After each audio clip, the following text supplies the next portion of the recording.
Hello my और popular परियों, मैं हूं आमिर, ये है सिनेमा की और आज मैं बात करने वाला हूं एक और south Indian film and specific होके कहूं तो एक मलयालम फिल्म तल्लुमाला के बारे में, विच रफली means a poetic story of fights. मुझे ना वियर्ड और एक्सपेरिमेंटल फिल्में देखना बहुत ही पसंद है, लेकिन हर बार वो फनी नहीं होती। और जैसा कि हमें मलयालम फिल्म इंडस्ट्री के हिस्ट्री से पता है कि they have been rocking in making movies with interesting ideas for quite a long time. बस बात यूं है कि हमने अभी डिस्कवर किया, मतलब कि लॉकडाउन पीरियड में, और इस लॉकडाउन पीरियड में मलयालम फिल्म इंडस्ट्री बहुत ऊपर गई भी है क्योंकि उन्हें एक्सपोजर मिला विच दे हैव ऑलवेज डिजर्व्ड। सो इसीलिए मेरे होप्स हमेशा हाई रहते हैं जब भी कोई मलयालम फिल्म रिलीज होती है। और मुझे ये समझ में नहीं आता कि कैसे most of the time they offer something which we have never seen और एक्सपीरियंस्ड, और वैसा कुछ देखा भी होता है तो वो उस पर्सपेक्टिव से नहीं देखा होता है जिस पर्सपेक्टिव से ये हमें उस कहानी को दिखाते हैं। And Thallumaala is one such film. Apologies if I am pronouncing the name wrong. There is this line in this film कि life is like a cycle without a break and so is this film without a break. ये film अपने posters की तरह ही बहुत ही ज्यादा colourful है, और बस विजुअली ही नहीं, in fact in all it's technical and creative aspects. Director Khalid Rahman का हमेशा से एक वाइल्ड और यूनिक विजन होगा जो वो यहाँ पे बहुत ही सक्सेसफुली हमें डिलीवर करते नजर आते हैं। थिएटर में ये फिल्म 12 अगस्त को रिलीज हुई थी, और क्योंकि मेरे यहाँ थिएटर्स में ये फिल्म नहीं लगी थी, so I was waiting for its OTT release. बोले तो नेटफ्लिक्स पे ये फिल्म आपके लिए अवेलेबल है, जिसके बारे में मैंने जितना सुना था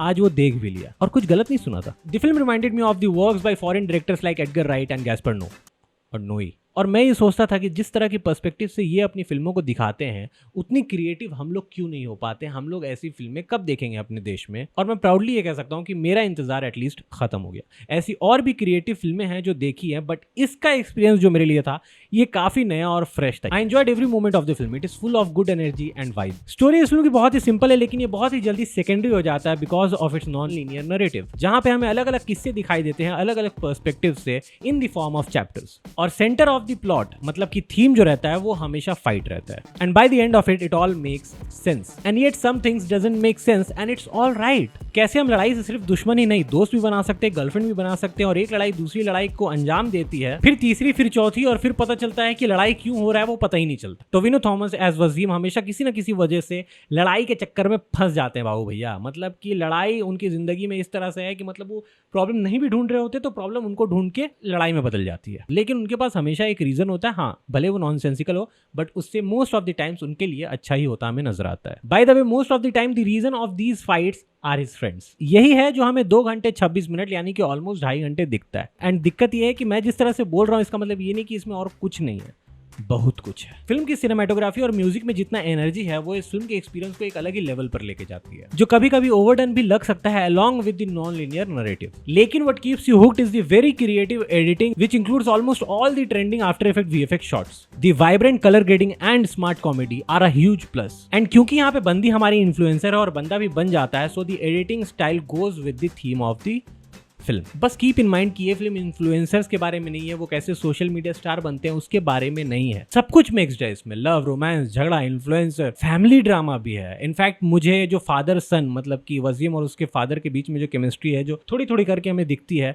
वो थोड़ा बहुत ही एक्सप्लोर हुआ है, लेकिन बाकी सब रिलेशनशिप से ज्यादा स्वीट मुझे वो रिलेशनशिप, वो एक्सप्लोरेशन जो भी थोड़ा बहुत था वो बहुत ही ऑनेस्ट लगा, मुझे बहुत ही अच्छा लगा। इस फिल्म के साथ मैं इन सारे एक्टर्स का फैन हो गया, टोविनो थॉमस का खास करके। अभी तक he was like okay, he is a good Malayalam actor, मतलब मैं उस पर्सपेक्टिव से देखता था उन्हें, मगर इसमें ही लुक्स सो चार्मिंग। जितनी मेहनत, जितनी ऑनेस्टी उनके काम में दिखता है, जो मेहनत वो एक्शन सीन्स में डाल रहे हैं, डांस में डाल रहे हैं, in fact all the actors have done their job with such honesty. ईमानदारी उनके काम में छलकता है। एक्चुअली कॉमेडी फिल्म है, लेकिन बहुत ही सीरियसली वो लोग इस फिल्म को लेते हैं, वो साफ दिखता है। द वेरी फैक्ट कि इस फिल्म में कुछ भी हो रहा है makes this film interesting and keeps you glued to your seats. ये तो क्रिस्टल क्लियर है कि they were having a great time shooting this film, but वो इसे लाइटली नहीं ले रहे थे।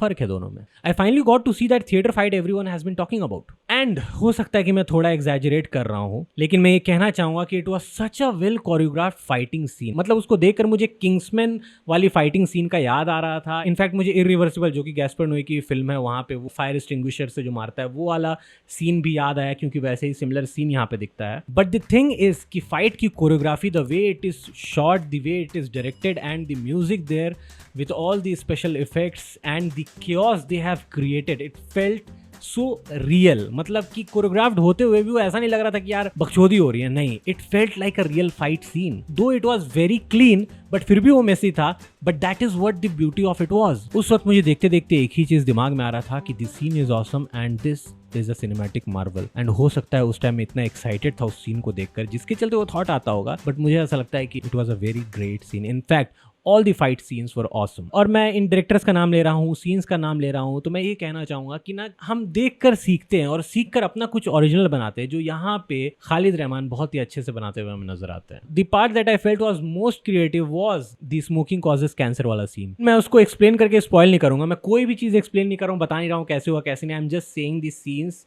and not explaining them in particular because I just want कि you experience it। जितने भी फिल्म मेकिंग टेक्निक्स हैं जो बजट के बोझ में दबे बिना क्रिएटर्स कर सकते थे, वो सब इन्होंने ट्राई कर लिया है। And I just want to say कि I want to work with them. इस फिल्म को देखकर ऐसा लगता है कि अगर मैं कभी एक कॉमेडी फिल्म बनाता तो वो मेरे दिमाग में कुछ ऐसे ही रहता कि ऐसा करते हैं ना, क्योंकि ऐसी क्रिएटिव लिबर्टी मैंने नहीं देखी यार। मतलब खास करके हमारे यहाँ इंडियन मूवीज में ज्यादा क्रिएटिव लिबर्टी नहीं देखने को मिलती है।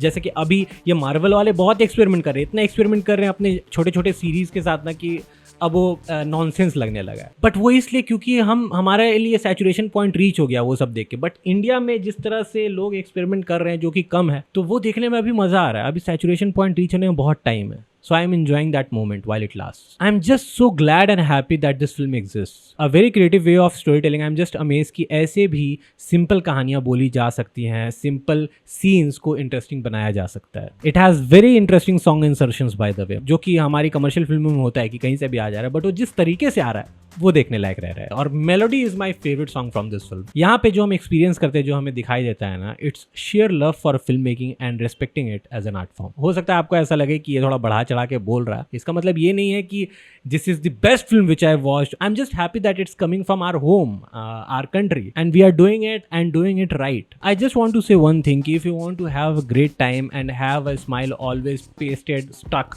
On your face, then you must watch this film. Subtitle के साथ है, हिंदी में नहीं है, तो वो चीज आप देख लेना। सही कहा है पैरासाइट के डायरेक्टर साहब ने भाई, 2 इंच वाला फासला सही से थोड़ा सा मैनेज कर लोगे ना तो बहुत सारी अच्छी चीजें देखने मिलेगी यार, बाय गॉड। और नेटफ्लिक्स पे है, तो I just hope that people from all over the world get to watch it and appreciate it. And this was the video guys, hope you like the review. अगर आपको film पसंद आई हो तो बताइए मुझे कैसी लगी, और अगर आपने फिल्म नहीं देखी तो बताइए वीडियो आपको कैसी लगी। I will see you in the next video, तब तक के लिए टाटा।